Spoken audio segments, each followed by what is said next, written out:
ছোট থেকে শুভমান গিল নিজেকে বিরাট কোহলির সঙ্গে তুলনা করে দেখতো। তার মতো বয়সে বিরাট কোহলির রান কত ছিল, তার মতো বয়সে বিরাট কোহলি কি কি করেছে, এগুলোই সে সবসময় জানার চেষ্টা করত। আর আজকে গোটা বিশ্ব তাদেরকে তুলনা করছে। দুজনকেই প্রায় একই রকম বয়সে টেস্টে একই রকম ব্যাটিং পরিসংখ্যান নিয়ে ভারতীয় ক্রিকেটের ট্রানজিশন পিরিয়ডে টেস্ট ক্যাপ্টেন বানানো হয়েছে। আর ক্যাপ্টেন্সি ক্যারিয়ারের শুরুটাও দুজনে করলেন একই রকম ভাবে। প্রথম ম্যাচে দুজনেরই সেঞ্চুরি, কিন্তু দুজনই প্রথম ম্যাচটা হেরেও গেলেন। তারপর দ্বিতীয় ম্যাচে আবার সেঞ্চুরি। আর ইংল্যান্ডে এখন দুজনেরই সেঞ্চুরির সংখ্যা সমান। টেস্টে ভারতীয় ক্যাপ্টেনদের মধ্যে হাইয়েস্ট রান করার রেকর্ড ছিল এতদিন বিরাট কোহলির। তাকে হারিয়ে শুভমান গিল এখন ভারতীয় টেস্ট ক্যাপ্টেনদের মধ্যে হাইয়েস্ট রান সংগ্রহকারী। বিরাট কোহলি 254 রানকে হারিয়ে তিনি করলেন 269 রান, যেটা বিরাট কোহলির টুপির নাম্বার। কোহলির লেগাসিকে এগিয়ে নিয়ে যাওয়ার জন্য শুভমান গিল একদম সঠিক পথে আছেন। গিলের ইনিংসে সব থেকে দেখার মতো বিষয় হচ্ছে তার কন্ট্রোল। তাকে দেখে মনেই হচ্ছিল না যে তিনি কখনো আউট হতে পারেন, মনে হচ্ছিল তিনি এভাবে সারা জীবন ব্যাটিং করেই যাবেন। ইংল্যান্ড তার বিরুদ্ধে সবকিছু ট্রাই করেছে।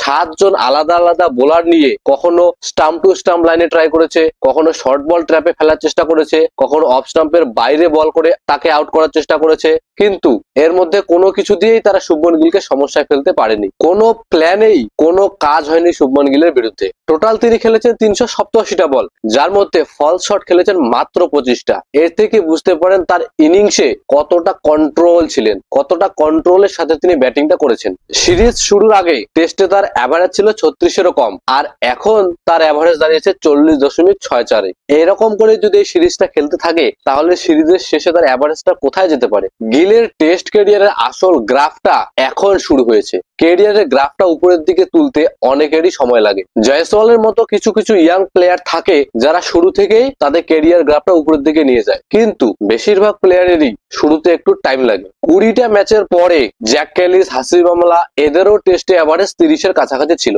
কিন্তু পরবর্তীতে তারা টেস্ট ক্রিকেটে নিজেকে কোন জায়গায় নিয়ে গিয়েছেন সেটা আমরা সকলেই জানি। গিলেরও ক্যারিয়ারে তেমনই একটু সময় লেগেছে। আর গিল তার ক্যারিয়ারের শুরুটা করেছে এমন একটা সময়ে যখন গোটা বিশ্বেই প্লেয়ারদের অ্যাভারেজ একটু নিচে নেমেছে। কারণ WTC পয়েন্টের জন্য প্রত্যেকটা টিম এখন ম্যাচের রেজাল্ট চায়, ড্র ম্যাচ কেউ চায় না। আর তার জন্য এখনকার পিচ বানানো হয় বেশিরভাগই বোলিং ফ্রেন্ডলি, যাতে পিচ থেকে রেজাল্ট আসে।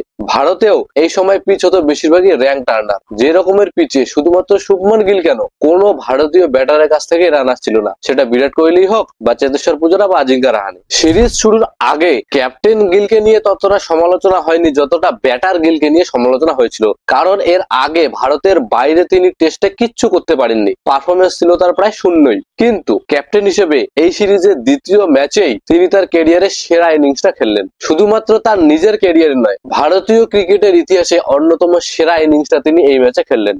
আশা করি এখান থেকে তিনি তার ক্যারিয়ারের গ্রাফটা শুধুমাত্র উপরের দিকেই নিয়ে যাবেন, যেমনটা করেছিল বিরাট কোহলি। কোহলিকেও শুরুর দিকে টেস্টে অতটা সলিড ব্যাটার হিসেবে মনে করা হতো না, কিন্তু নিজের টেকনিকের উপর কাজ করে, নিজের ফিটনেসের উপর কাজ করে, টেস্ট ক্রিকেটের প্রতি নিজের প্যাশনের জন্য আজকে তিনি নিজেকে টেস্ট ব্যাটার হিসেবে এই জায়গায় এনে দাঁড় করিয়েছেন। তিনি ছিলেন টেস্ট ক্রিকেটের ব্র্যান্ড অ্যাম্বাসেডর। তার রিটায়ার নেওয়ার পরে টেস্ট ক্রিকেটকে ভারতে পপুলার করার জন্য আর একজন ব্র্যান্ড অ্যাম্বাসেডর দরকার। শুভমান গিল সেই পথে হাঁটা শুরু করেছেন অলরেডি। আশা করব তিনি তার ক্যারিয়ারে সময়ের সঙ্গে সঙ্গে আরো উপরের দিকে যাবেন এবং বিরাট কোহলির মতোই টেস্ট ক্রিকেটটাকে শুধুমাত্র ইন্ডিয়া নয় গোটা বিশ্বে প্রমোট করতে থাকবেন এবং বিরাট কোহলির লেগেসিটাকে এভাবেই কন্টিনিউ করতে থাকবেন। আশা করি ভিডিওটি আপনাদের ভালো লেগেছে।